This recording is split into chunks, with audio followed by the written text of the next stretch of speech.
Ancient Mysteries Hidden from the Eyes of the Many, Part 1. My name is Eric. It's June 17th, 2024, and this is, again, Part 1 of this series. I just sat down and decided I would just talk here. I was listening to some music, but I was inspired. And so, look, if we go back in history, I've talked about it in other videos. We go back to Samaria. We have clay tablets that show us that there were very sophisticated economic systems. There were interest rates and compound interest rates. And so there were always usury systems. It was always the few that controlled the many and kept the many poor, all right? So if we go from the Sumerians to the Akkadians to the Babylonians to the Assyrians, it went back to the Babylonians. They took power again, the Assyrians again, and then the Persians, and then the Greeks, and then the Romans. And so the Romans split in two in 284 AD, and they would send half of Rome off to Byzantium. And Byzantium was founded in 657 BC. It was a city shrouded in mystery before that. And so we'll talk about this a little bit, but I first of all want to give everybody kind of a palette, an empty canvas here, and kind of fill in some key spots, okay? So throughout history, libraries have been burned down. They've been destroyed. And this is because there's an esoteric group, always this exclusive group that controls the many, that doesn't want that knowledge to be passed on for some reason. Okay, so we saw it with the Library at Alexandria. It was burned down in 48 BC. And most of the archives in that library were constructed of papyrus, so most of them were destroyed for the most part. Really, almost nothing survived. But it was a different story. Like I said, we have those clay tablets from Samaria, but Ashurbanipal Library, the library at Ashurbanipal, or of Ashurbanipal, who was a king. King Ashurbanipal was a king in Assyria, and he died in 631 BC. The library burned down in 612, and this was the city of Nineveh.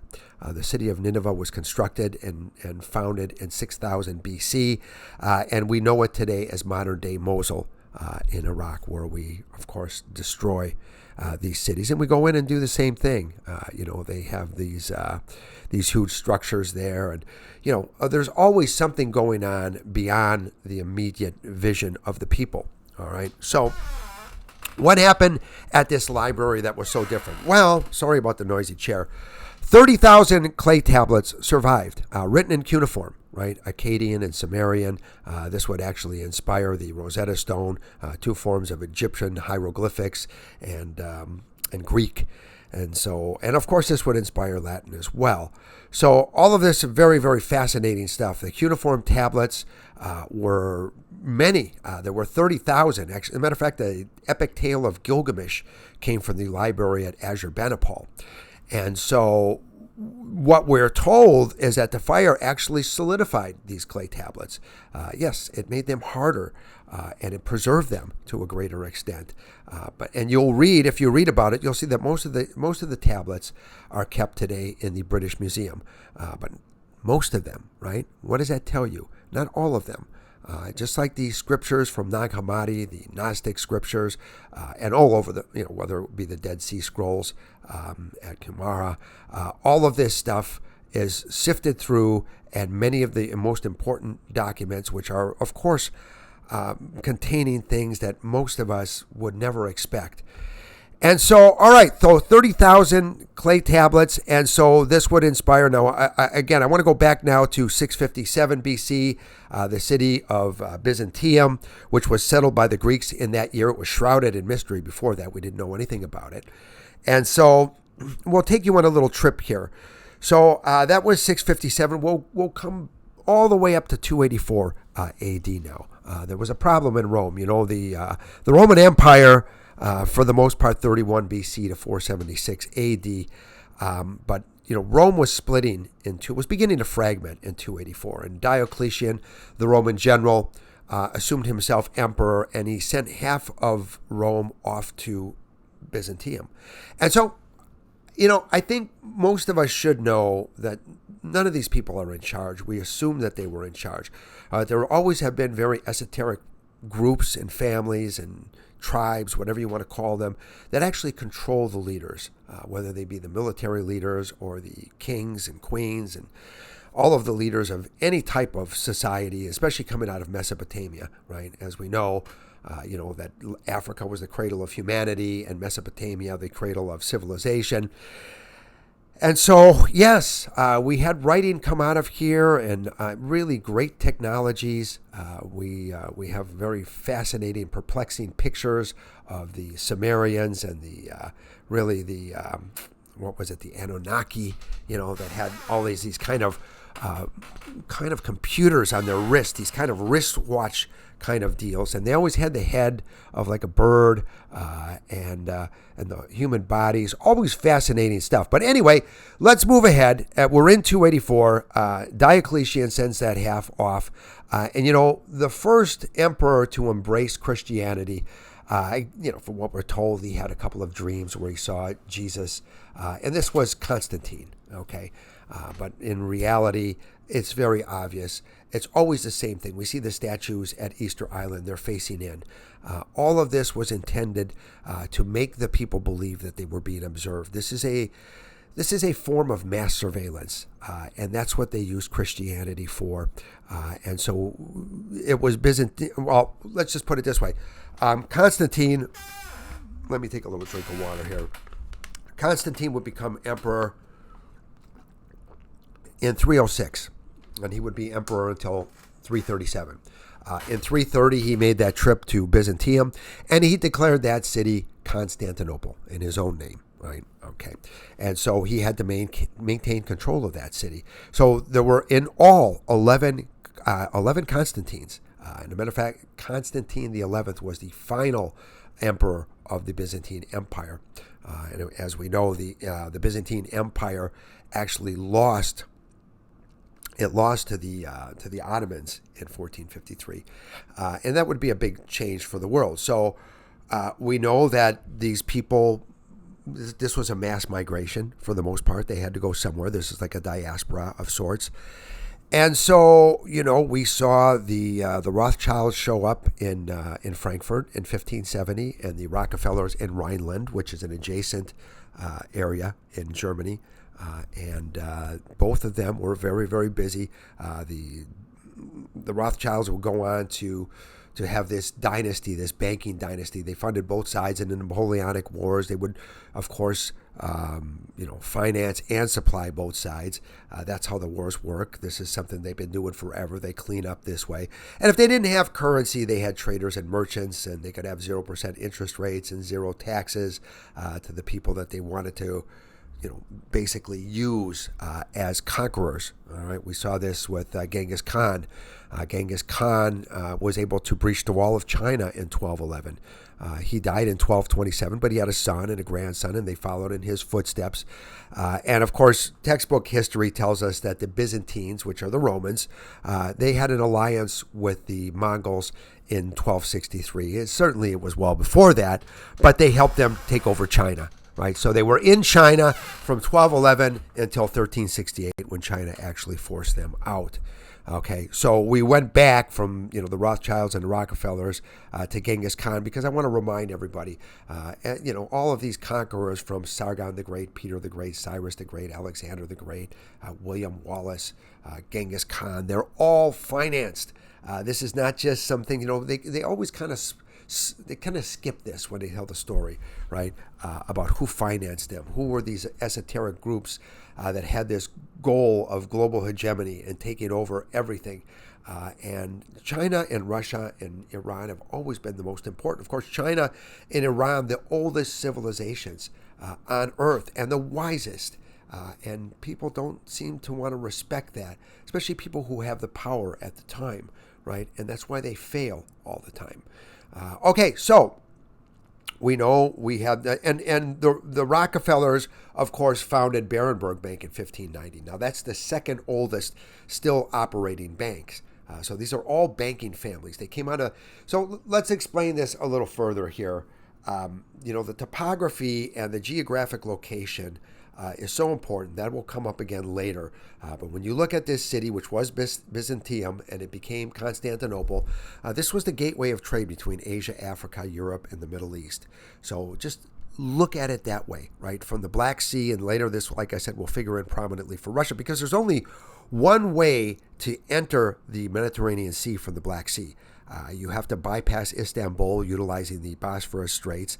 That leads you into the Sea of Mara Mara. Then you would access the Dardanelles. That would take you into the Aegean, which opens up into the Mediterranean, which in turn gives you full access to all those areas of the world. These are the busiest continents of the world at that time, and certainly still today in many ways. It's such a very, very important area. And so, all right, let's take a look at some key figures here. So we know about the banking dynasty of the Rothschilds and how they financed and supplied both sides in the Napoleonic Wars. We know about the Rockefeller Bank, Berenberg Bank, and we know that, of course, Rockefeller later in 1870 would be known for Standard Oil. They would be the first group to infuse oil energy into the military, and that would be very successful. That would inspire Noble Brothers, which was basically a subsidiary of them. And in 1908, the AIOC, the Anglo-Iranian Oil Company in Great Britain, that would become BP in 1954. But we have a lot of things to cover before we get there. So another very important character, I want to remind everybody of this. The Kokhba Rebellion was from 132 to 136 AD. It's one example of a lot of rebellions by the Jews against the Romans. Now, one would get the impression that the Jews and the Romans were at each other's throats. We hear all of this, these stories about the Romans keeping the Jews as slaves.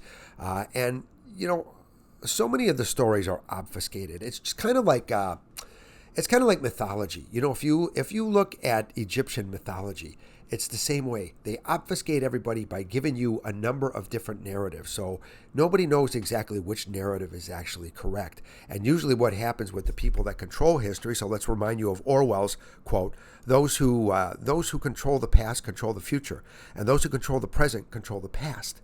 All right, so you have to control the history.